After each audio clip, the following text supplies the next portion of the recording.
શું તમને પણ નખ કડવાની આદત છે? જ્યોતિષ શાસ્ત્ર અનુસાર નખ કડવાની આદત કુંડળીમાં હાજર ગ્રહો પર ખૂબ જ ખરાબ અસર કરે છે. ગ્રહ દોષ લાગે છે, ગ્રહો અશાંત થાય છે અને તમારી કુંડળીમાં સ્વામી ગ્રહની સ્થિતિ નીચે આવવા લાગે છે. ગ્રહદોષના કારણે દરેક કામમાં અડચણ આવવા લાગે છે. વ્યક્તિ તેની નોકરીમાં નુકસાનનો સામનો કરવા લાગે છે. વ્યાપારમાં ઘટાડો અને પરિવારમાં મતભેદ થવા લાગે છે. નેગેટિવિટી કબજે કરવા લાગે છે. વ્યક્તિના માનસન્માનને પણ ખૂબ ઠેસ પહોંચે છે. વ્યક્તિનું વ્યક્તિત્વ બગડી જાય છે. નખ કડવાની સૌથી વધુ અસર સૂર્ય ગ્રહ પર થાય છે, જેના કારણે વ્યક્તિત્વમાં દોષ ઉત્પન્ન થાય છે.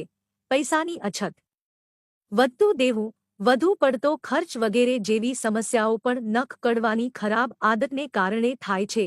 જ્યોતિષ શાસ્ત્રમાં એવું પણ માનવામાં આવે છે કે નખ કડવાની ખરાબ આદતને કારણે ઘરમાં ધનનું અસ્તિત્વ